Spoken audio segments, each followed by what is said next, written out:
മണ്ണ് പോരല്ലേ പൊന്നോ.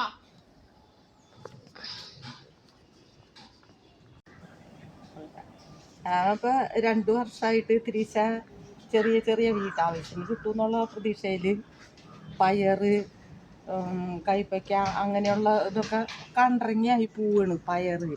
ഇപ്പോൾ വെറുതെ എന്തെങ്കിലുമൊക്കെ ഒന്ന് ചെയ്യാലോ എന്ന് വെച്ചിട്ട് പയറിൽ കണ്ട ഇതേപോലെ അണ്ടറങ്ങിയാണ് പയറിൽ. അത് ഇനിയിപ്പോൾ ഇത്തിരി മരുന്ന് മേടിച്ച് ഞങ്ങൾ മണ്ണുത്തിന്ന് ഈ ഇതിൻ്റെ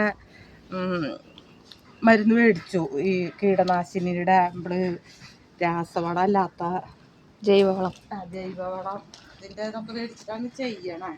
പക്ഷെ അത് പയറിൻ്റെ അണ്ടറങ്ങി അങ്ങോട്ട് ഇതാവണില്ല. പയറിൽ അപ്പടി അണ്ടറങ്ങിയ പിടിച്ചിട്ട് ഇതായി പോവുക.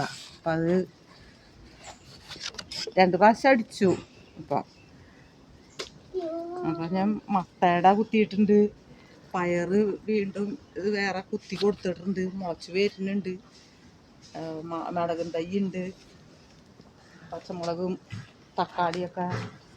ഇത് കുക്കുംബറയാണ്. കുക്കുംബർ മോന് ഭയങ്കര എന്നെ തീറ്റിക്കാനാണ്. എന്നുവെച്ചാൽ എനിക്ക് ഷുഗറൊക്കെ ഉള്ള കാരണം കടയിൽ മേടിച്ചിട്ട് വരും. അപ്പോൾ അവൻ ഇതിൻ്റെ വിത്ത് മേടിച്ച് പൂവായിട്ടുണ്ട്. പക്ഷെ ഈ പുഴുക്കേട് വന്ന് ഇതാവണതാണ് ഭയങ്കര ഇതായേക്കണത്. അപ്പം നമ്മളാ പരമാവധി ഈ ഇംഗ്ലീഷ് മരുന്നൊന്നും ചെയ്യാണ്ട് നോക്കാണ്. പക്ഷെ അത് രക്ഷയില്ല. പിന്നെ പാവലിൻ്റെ പിടിക്കലടാ കയ്പയുടെ കയ്പ ഉണ്ട്. കയ്പയുടെ ഇത് ഇങ്ങനെ കണ്ട അപ്പോൾ മുരടിച്ച് ഇതായി നിൽക്കുകയാണ്. കയ്പയുടെ ഇലയൊക്കെ ഇതായി പോവുക. അപ്പം അത് നമുക്ക് ഇനിയിപ്പോൾ ഇത്തിരി മരുന്ന് എന്തായാലും ഇത്തിരി മേടിച്ചാൽ തളിച്ച് നോക്കണം. പരമാവധി ഇംഗ്ലീഷ് മരുന്ന് ഉപയോഗിക്കാണ്ട് നോക്കാണ്. ഈ പാവലിൻ്റെ ഇലയൊക്കെ മുരടിക്കണേനൊക്കെ നിങ്ങൾക്ക് എന്തെങ്കിലും അറിയാമെങ്കിൽ അതൊക്കെ പറഞ്ഞു തരിക. അതുപോലെ തന്നെ പയറിൽ അണ്ടറങ്ങി പോവാനുള്ളത് എന്തെങ്കിലും അറിയാവുന്നത് അതും പറഞ്ഞു തരിക. പിന്നെ അത് പയറ് ഇതേപോലെയാണ് പയർ നിൽക്കുന്നത്. പടവല ഉണ്ട്. ഇത് മുളച്ച് കിട്ടാനൊക്കെ ഭയങ്കര താമസമായിരുന്നു. മണ്ണുത്തിന്നാണ് വിത്തുകൾ എടുത്തുകൊണ്ട് വന്നത്. അപ്പോൾ ഇത് മുളയ്ക്കപ്പോൾ ഏതാണ്ട് ഒരു 10-20 ദിവസത്തോളമൊക്കെ ആയിട്ടുണ്ട് പടവലക്കുരു ഇട്ടിട്ട്. ഇപ്പം മുളച്ച് വന്നിട്ടുള്ളൂ. പയറ്, മത്തക്കുരു അതൊക്കെ വേഗം മുളച്ചു. അപ്പോൾ കയ്പ ഞാൻ അപ്പുറത്ത് വേറെ സ്ഥലത്ത് കുത്തിയിട്ടുണ്ട്. അത് മുളച്ച് വന്നിട്ടുണ്ട്. ഇതിൻ്റെ പിന്നാലെയാണ് ഇപ്പോൾ വളമിടലും ഇതൊക്കെ. പുല്ല് പറിച്ച് മാറ്റി പിന്നെ വളമിട്ട് ഇതൊക്കെ ആക്കിയിട്ടാണ് ഞാൻ. വളം ജൈവ വളമാണ്. മണ്ണുത്തിന്ന് ഈ ആട്ടുംകാട്ടത്തിൻ്റെ പൊടിയും ഇതൊക്കെ മേടിച്ചിട്ടാണ് ഞാൻ കൊണ്ടുവന്ന് ഇട്ടേക്കുന്നത്. ആട്ടുംകാട്ടവും മണ്ണര കമ്പോസ്റ്റ് അങ്ങനെയൊക്കെ ആയിട്ടാണ്. വേറെ ഇംഗ്ലീഷ് വളം ഇതൊന്നും ഇട്ടിട്ടില്ല. അപ്പോൾ ഇത് എനിക്കൊരു നേരം പോക്കായില്ലോ വെച്ചിട്ടുണ്ട്. അവിടെ ഉണ്ടാവട്ടെ ആ ഒരു ഇത് വെച്ചിട്ടാണ്.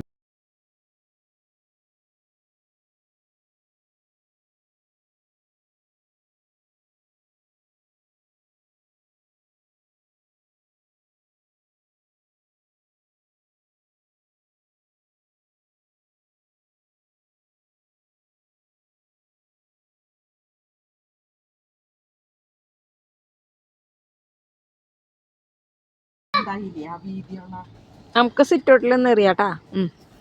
ഇത് നമ്മുടെ കത്തിപ്പയറ് പിന്നെ വീതിയുള്ള കത്തിപ്പയർ എന്ന് പറഞ്ഞ സംഭവമാണിത്. ഒരു 4 പയറാണ്, 5 വിത്താണ് ഒരു പാക്കറ്റിൽ ഉണ്ടായത്. അതുകൊണ്ടാണ് ഇപ്പോൾ ഒരെണ്ണം ഇപ്പോഴാണ് മുളച്ച് വരണേ. അതൊക്കെ മുളച്ച് ഇതങ്ങനെ പന്തലല്ല കയറി. ഇതങ്ങനെ തന്നെ കട്ട കുത്തി അവിടെ ഇതാവുകയാണ്. നല്ല വീതിയുള്ളത് മൂപ്പ് കുറവിലൊക്കെ മുറിച്ച് നമ്മൾ എടുക്കണം. കഴിഞ്ഞ കൊല്ലം കുറേ ഉണ്ടായി ഒടുവായപ്പോൾ. ഇതേപ്പറ്റി അറിയില്ലായിരുന്നു. കഴിഞ്ഞ കൊല്ലാണ് ഇത് നട്ടത്. അപ്പോൾ ചീര ഒരു 2 സൈസായിട്ട് 4 പാക്കറ്റ് ചീര, പച്ചച്ചീരയും ചുമപ്പച്ചീരയും ഇതായിട്ട് മേടിച്ചുകൊണ്ടുവന്ന് ഇട്ടതാണ്.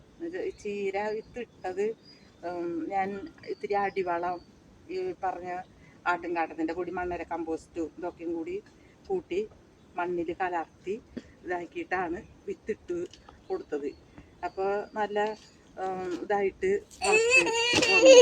പച്ചച്ചീരയുടെ ഒരു ഭാഗവും ചീരയുടെ ഒരു ഭാഗവും എനിക്ക് ഇത്തിരി ഇത് വന്നു എന്ന് വെച്ചാൽ ഈ തെരുവ് പട്ടികളുണ്ടല്ലോ, ഇത് ചവിട്ടി കൂട്ടി കുറേ കളഞ്ഞു. ചീരക്ക് മുളച്ച് വരുന്നതൊക്കെ പട്ടി ചവിട്ടി കൂട്ടി കളയലായിരുന്നു. അപ്പം ഇപ്പം എന്നിട്ട് ഞാൻ ഒക്കെ ഇങ്ങനെ ഇട നോക്കിയൊക്കെ പറിച്ച് വെച്ചൊക്കെ പൊടിച്ച് ഇതായി വരുന്നുണ്ട്. അപ്പോൾ അതിൻ്റെ ചീരയാണിത്.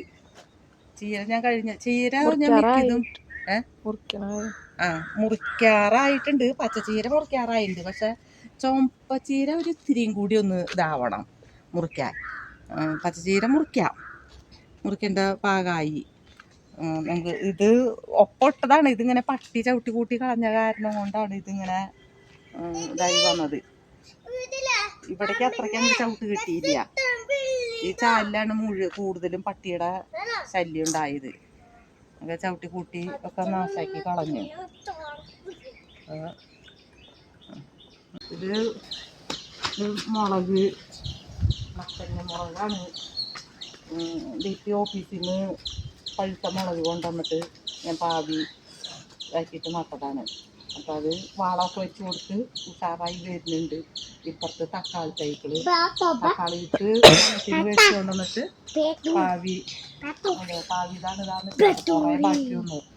ഇതത് ഒക്കെ നടാൻ ഉള്ള സൗകര്യം കുറവുണ്ട്. പിന്നെ അത് മുഴുവൻ നട്ടിട്ട് നമ്മൾ അതിപ്പോൾ അതിന് വെള്ളവും ഇതൊക്കെ ആയിട്ട് നിൽക്കണമല്ലോ. അത് കാരണം ഞാൻ കുറച്ചൊക്കെ നട്ടു. ഇനി ഇത് വല്ല ആവശ്യക്കാരുണ്ടെങ്കിൽ എൻ്റെ ഒരു കൂട്ടുകാർ കുറച്ച് കൊണ്ടുപോയി. അവിടെ ചിലപ്പോൾ ഇന്നും കുറച്ച് അവർക്ക് ഒഴിവില്ല. പഞ്ചായത്ത് മെമ്പറും ഇതൊക്കെ ആയ കാരണം അവർക്ക് സമയമില്ല. ആശാ വർക്കറും അത് കൊണ്ടുപോയി നടാനൊന്നും. ഇന്നിപ്പോൾ ചിലപ്പോൾ കൊണ്ടുപോകായിരിക്കും കുറച്ച്. അപ്പോൾ അത് ഇതൊക്കെ വളം വെച്ച് ഇതാക്കിയില്ല. പാവ്യത്തിലൊന്നും ചെയ്തിട്ടില്ല. വളമൊന്നും വെച്ചിട്ടില്ല. പാവ്യമത്തെ പറിച്ച് നടണ്ടാണല്ലോ. അപ്പോൾ വെണ്ടക്കുരു ഇതൊക്കെ ഇത് വെണ്ടക്കുരു അങ്ങോട്ട് ചൊവ്വാവണില്ല. കഴിഞ്ഞ കൊല്ലം നന്നായിട്ട് കുറേ വെണ്ടയൊക്കെ കിട്ടി എനിക്ക്. പക്ഷേ ഈ കൊല്ലം വെണ്ട അവിടെ ഒരു ഉഷാറാവണില്ല. ഓരോ പാക്കറ്റ് മാറി മാറി കൊണ്ടുവന്ന് പാവ്യമൊക്കെ നോക്കിയിട്ട് ഇതാവണില്ല.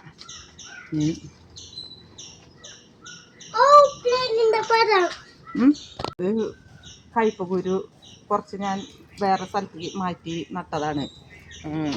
മുളച്ച് വന്നിട്ടുള്ളത് പറഞ്ഞ ജാതി മുളയ്ക്കാൻ ഭയങ്കര താമസമായി വിത്തുകള്. പണ്ടൊക്കെ എന്ന് പറഞ്ഞാൽ ഞങ്ങൾ വീട്ടിൽ തന്നെ വിത്ത് തയ്യാറാക്കി പച്ചക്കറി കൃഷി ഉള്ള സമയം ഉണ്ടായിരുന്നു.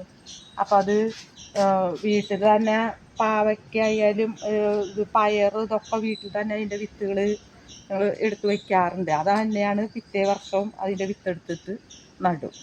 അപ്പോൾ ഇതിപ്പോൾ നമ്മൾ വാങ്ങിക്കണത് അവരെന്തോ മരുന്നിലും ഇതൊക്കെ മുക്കിയൊക്കെ വയ്ക്കണത് ഇതൊക്കെയാണ് തോന്നുന്നുണ്ട്.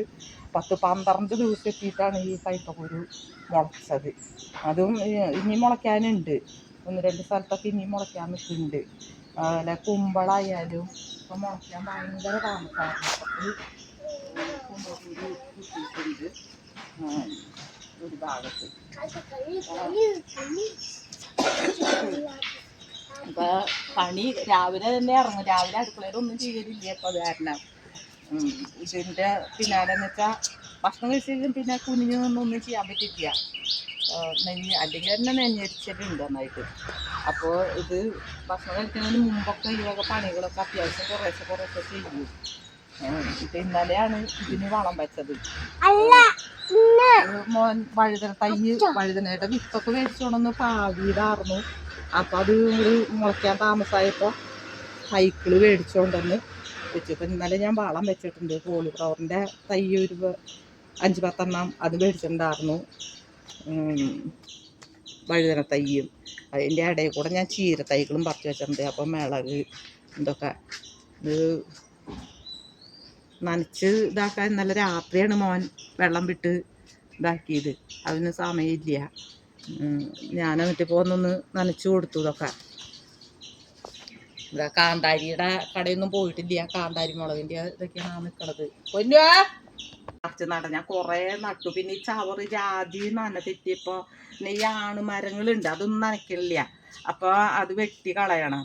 അപ്പോൾ അതിൻ്റെ ചവറൊക്കെ കൊഴിഞ്ഞിട്ട് നട്ടതിലൊക്കെ ചവറ് വീണൊക്കെ ഇതായി എടുക്കുകയാണ്. ഇത് കുറേ ഞാൻ നട്ടു. ബാക്കിയുള്ളതാണ് ഇതൊക്കെ ആവശ്യമുള്ളവർക്ക് കൊണ്ടുപോയി നടാം.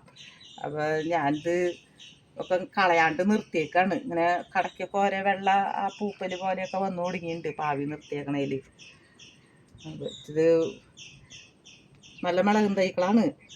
കുറച്ച് നടാൻ എന്നെ കൊണ്ട് ഞാൻ നോക്കും, പരമാവധി നടാൻ പറ്റുമെന്ന് നോക്കും ഞാൻ. ചാലൊക്കെ എടുത്തിട്ട് വേണേ കിളച്ച്. അപ്പം അത് കുറച്ചും കൂടി നടും പറ്റിയെങ്കിൽ, അല്ലെങ്കിൽ ആരെങ്കിലും ചോദിച്ചെങ്കിൽ കൊടുക്കും. നനയ്ക്കണ പറമ്പ് നനയ്ക്കണ കുളമാണിത്. ഇടിഞ്ഞിടിഞ്ഞിടിഞ്ഞ് നല്ലൊരു ഒതുങ്ങിയ കുളമായിരുന്നു. അത് ഇടിഞ്ഞ് ഏതാണ്ട് ഒരു 10 സെൻറ്റ് സ്ഥലത്തിനോളം ആയിട്ടുണ്ട്. ഇടിഞ്ഞ് വട്ടം കൂടിയിട്ട് ആയിട്ട് വന്നേക്കണത്. അതിൻ്റെ സൈഡിലേക്കൊന്നും പോകാൻ പേടിയാവും. വർഷക്കാലത്തൊക്കെ നമുക്ക് പേടിക്കണം ഇവിടെ പോയാൽ.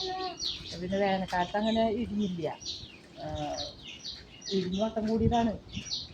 ഞങ്ങൾക്ക് ഇനിയിപ്പോൾ ഇതിൻ്റെ ആവശ്യമില്ല. എന്നുവെച്ചാൽ കിണർ വേറെയുണ്ട്. അപ്പോൾ ഇത് അഗ്രികൾച്ചറിൻ്റെ മോട്ടറാണ്. അപ്പോൾ അതുകൊണ്ട് നമുക്ക് കറണ്ട് ബില്ലൊന്നും അടയ്ക്കണ്ട. അപ്പോൾ അതുകൊണ്ട് പരമാവധി അടിക്കുകയാണ്. വലിയ ഓസാണ് ഇട്ടേക്കണത്.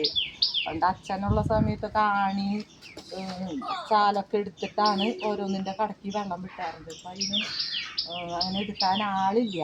അപ്പം അതിൻ്റെ പേരിൽ മോൻ വലിയ ഓസ് മേടിച്ചിട്ട് ഇത് വെച്ചുകൊണ്ട് നടന്നിട്ടാണ് നനയ്ക്കണത്. കാരണം ഇത് എന്നെ കൊണ്ട് പറ്റില്ല ഇതുകൊണ്ട് നനയ്ക്കാൻ. അപ്പം മോനത് ഡ്രമ്മിൽ വെള്ളം നിറച്ച് വെച്ച് തരും. അങ്ങനെയൊക്കെയാണ് ഇതിൻ്റെ ഇത് നനവ് വരണത്, നനയ്ക്കണത്. അവന് കിട്ടുന്ന സമയത്താണ് അവൻ ഇത് ചെയ്യുക. അപ്പം ഇന്നലെ രാത്രി കുറേ ഭാഗം രാത്രി ഞാൻ വഴക്ക് പറയും, രാത്രി ആയിടാ ഇനി കയറി വാടാന്നും പറഞ്ഞിട്ട്. അവനെ എന്നിട്ടാണ് കുറേ ഭാഗത്തേക്ക് ഈ വെള്ളം അടിച്ച് നനച്ചു. ജാതികൾ ഇതൊക്കെ നനയ്ക്കാൻ വഴുകിയായിരുന്നു. അപ്പോൾ വല്ലപ്പോഴും അവന് ഒഴിവ് കിട്ടുമ്പോൾ ഒന്ന് നനച്ച് കൊടുക്കും. ഒരാളെ നിർത്തി ചെയ്യിക്കാനൊന്നും നമുക്ക് മുതലിക്കില്ല. വിളിച്ചവരെന്നാത്തേൽ വരാനും ആളില്ല. വന്നാൽ തന്നെ അവർ കള്ളപ്പണിയുള്ള നമുക്ക് രൂപ 1000 കൂലിയും കൊടുക്കണം. ഈ വീടിയും വലിച്ച് തണൽ പറ്റി അവിടെ ഇവിടെ മാറി ഇരുന്ന് വൈകുന്നേരം 5 മണിയാകുമ്പോൾ അവർക്ക് നമ്മൾ 1000 രൂപയും കൊടുക്കണം. അപ്പോൾ എന്തെങ്കിലും പണി പറഞ്ഞാൽ അവരെ ചീത്ത നമ്മൾ കേൾക്കണം. നമ്മളവരുടെ പണിക്കാരായിട്ടുള്ള ഇതുപോലെയാണ് അവരുടെ ഇത് കണ്ടിട്ടുണ്ട്. അപ്പോൾ പരമാവധി പറ്റാവുന്നത് തന്നെ ഒക്കെ ചെയ്യാണ്. അപ്പോൾ ഇതാണ് ഇവിടുത്തെ കാര്യങ്ങൾ. ഒന്ന് പച്ച പിടിച്ചപ്പോൾ ഇതിന് ഞാൻ വളം ഇട്ടിട്ടില്ല. ഇതിനൊക്കെ വളമിട്ട് ദൈവം സഹായിച്ച് വല്ലതുണ്ടായി കിട്ടുകയാണെങ്കിൽ ഇതിന് ഇനി ഇവിടെ പന്തലിടണം, അവിടെ പന്തലിട്ടിട്ടുണ്ട്, ഇവിടെ പന്തലിടണം. അപ്പോൾ ഇവിടെ ഞാൻ ആ സൗകര്യം കണ്ടിട്ടാണ് ഇവിടെ നട്ടത്. എന്നുവെച്ചാൽ ഈ ചീമക്കൊന്നയൊക്കെ കാലായിട്ട് എടുക്കുക. ഇവിടെയൊക്കെ നിറയെ അണ്ടിറങ്ങിയായിരുന്നു ചീമക്കൊന്നയുടെ കൊമ്പൊക്കെ മോൻ വെട്ടി മാറ്റിയതാണ്. അപ്പോൾ അത് ഇപ്പോൾ പന്തലിലൊക്കെ കയറ്റി ഭാഗ്യമുണ്ടെങ്കിൽ പണിയെടുത്തതിനുള്ള ഇത് എന്തെങ്കിലും കിട്ടുകയാണെങ്കിൽ അപ്പോൾ നമുക്ക് കാണിക്കാം, പരിചയപ്പെടുത്താം.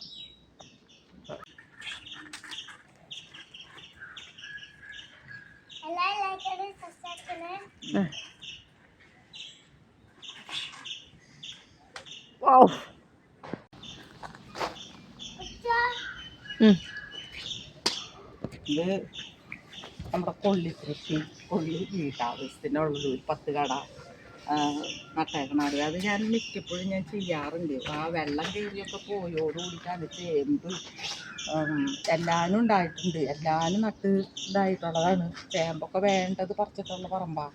പക്ഷെ ആ പ്രളയം വന്ന വെള്ളം ഒരു 3-4 പ്രാവശ്യത്തെ വെള്ളം കയറലോടുകൂടി ചേമ്പൊക്കെ ചീഞ്ഞ് പോയി, കൊള്ളിയൊക്കെ പോയായിരുന്നു. അപ്പോൾ ഞാനിപ്പോൾ കഴിഞ്ഞ കൊല്ലം മുതൽ കുറച്ച് കൊള്ളി ഞങ്ങൾക്ക് കഴിക്കാനുള്ളത് നടും. അപ്പോൾ അതിൻ്റെ ഒരു ഭാഗമാണിത്. ഇപ്പോൾ ഒരു 5-6 മാസമായിട്ടുള്ളത് കുട്ടിയിട്ട് അറിയില്ല, ഒരു 3-4 മാസം ആയിട്ടുണ്ട് ഇതിനകത്ത്. പിന്നെ നമുക്ക് പറിക്കാറായ കൊള്ളിയാണ് ഇത്. ഇന്ന് ഞാനൊരു 2-3 കട പറിച്ചു. നല്ല ടേസ്റ്റ് ഉണ്ട്. അപ്പോൾ ഇടയ്ക്കുന്നൊക്കെ 2-3 കട പറിച്ചിട്ടുണ്ട്. പിന്നെ ബാക്കിയുള്ളത് ഇനി പറിക്കുമ്പോൾ പരിചയപ്പെടുത്താം. കിഴങ്ങ് ഈ പറഞ്ഞ ഈ പണ്ട് കാണുന്ന അത്രയ്ക്ക് ഇത് ചോട്ടിലില്ല. നമ്മൾ ഇതിന് വളം ഇതൊന്നും. കഴിഞ്ഞ വർഷം ഞാൻ പഴൻ്റെയൊക്കെ നട്ട ഒരു ചാലാണിത്. ആ ചാലിൽ തന്നെ അതിൻ്റെ ആ വളത്തിൻ്റെയും ഇതൊക്കെ ഉണ്ട്. അപ്പോൾ അതാണ് തണ്ട് ഇതേന്നിടയ്ക്ക് കനം വെച്ച് വന്നേക്കണത്. അപ്പോൾ പറിച്ച് നോക്കാമെന്നത് 2-3 കട പറിച്ചതിൽ വലിയ കുഴപ്പമില്ലാണ്ട് കിട്ടി. അപ്പോൾ ഇനി അടുത്തത് പറിക്കുമ്പോൾ പറ്റിയപ്പോൾ